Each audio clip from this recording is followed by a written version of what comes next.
धिनक धिन धिनक धिनक धिन धिनक धिनक धिन तिनका। नमस्कार, यह तिनका तिनका जेल रेडियो। जेलों में इंद्रधनुष बनाने की कोशिश। मैं हूं वर्तिका नंदा। जिंदगी में बने और बचे रहने की एक तस्वीर मैंने दिसंबर 2013 की एक गुलाबी दोपहर को देखी। उस दिन उसने पीले ही रंग के कपड़े पहने थे।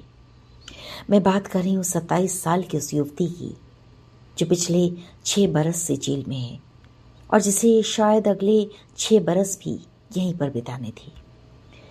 जेल में आने के बाद उस दिन वो पहली बार बाहर निकली थी। 18 बंदियों की इस टोली के लिए अदालत से विशेष अनुमति ली गई थी ताकि वे दुनिया के सामने अपनी प्रतिभा को रख सकें। पीले कपड़ों वाली इस युवती के परिधान वसंत थे। आंखों में मानसून भरे। जब वो एक कविता पर मंच पर थिरकी तो सामने बैठे दर्शक हैरानी के भाव से भरकर रह गए। हाँ, विचाराधीन कैदियों की ये देश की अपनी तरह की पहली प्रस्तुति थी और वजह थी तिनका तिनका तिहाड़। फिर बहुत कुछ होता रहा। 2013 की शुरुआत में ही तिहाड़ जेल में मुझे मिली थी सीमा। बहुत सी महिला बंदियों की टोली में एक थी सीमा। मैंने पूछा, सीमा कविताएं लिखती हो? सीमा का जवाब अधकचा सा था। बाद में उसने कहा, हाँ। जेल कई बार जाती रही और कभी कभार सीमा किसी पुराने से कागज में लिखी हुई कोई कविता मेरे हाथों में सौंपती। फिर एक दिन सीमा ने बताया कि उसकी कविताओं में प्रेम है, विरह है, क्योंकि जिसे वो प्यार करती है वो तिहाड़ जेल के ही दूसरे सिरे में बंद है। उसका नाम है प्रमोद।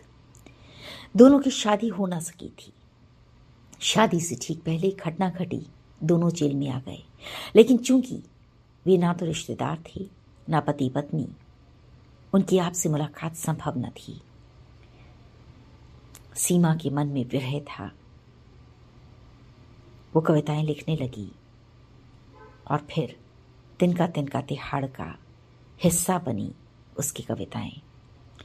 देश के गृह मंत्री ने विज्ञान भवन में 2013 में जब इस कविता संग्रह और साथ ही में इसी शीर्षक से लिखे मेरे गाने को विमोचित किया तो उस समय मेरी आंखों के सामने सीमा थी। तिहाड़ जेल की तत्कालीन महानिदेशक विमला मेहरा और मैं, हम दोनों तिनका तिनका तिहाड़ की इस किताब के संपादक थे। एक दिन तय हुआ जेल की बाहरी दीवार पर एक म्यूरल पेंटिंग बनाई जाए और उस पर कविता की कुछ पंक्तियां उकेर दी जाए। किसकी कविता हो? चुनी गई सीमा की कविता। सुबह लिखती हूँ, शाम लिखती हूँ, इस चार दीवारी में बैठकर मैं तेरा ही नाम लिखती हूँ। 2025 में आज भी वो दीवार और उस पर लिखी सीमा की कविता जिंदा है। एक बड़ी बात यह हुई कि इस म्यूरल पेंटिंग के बनने के कुछ दिनों बाद सीमा के माता पिता उसे मिलने आए और दूसरी तरफ से आए प्रमोद के माता पिता। जेल पहुंचे तो बाहरी दीवार पर उन्होंने उस कविता को देखा और बस उसके बाद दोनों तरफ के दिल पिघलने लगे। और एक दिन पैरोल के दौरान सीमा और प्रमोद की शादी हो गई। आज प्रेम का दिवस है। बहुतों ने बहुतों को गुलाब दिए होंगे, तोहफे दिए होंगे, आज़ादी को मनाया होगा। उन्हें क्या पता प्रेम के बीज जेलों में भी होते हैं। और असल में जो प्रेम जेल के सींचों को पार कर लेता है, जो प्रेम दुख और दर्द की चार दीवारियों को पार कर लेता है, जो समय की परीक्षाओं से पार निकल जाता है, वही होता है असल का प्रेम। आवाज की दुनिया से वर्तिका नंदा, तिनका तिनका के लिए।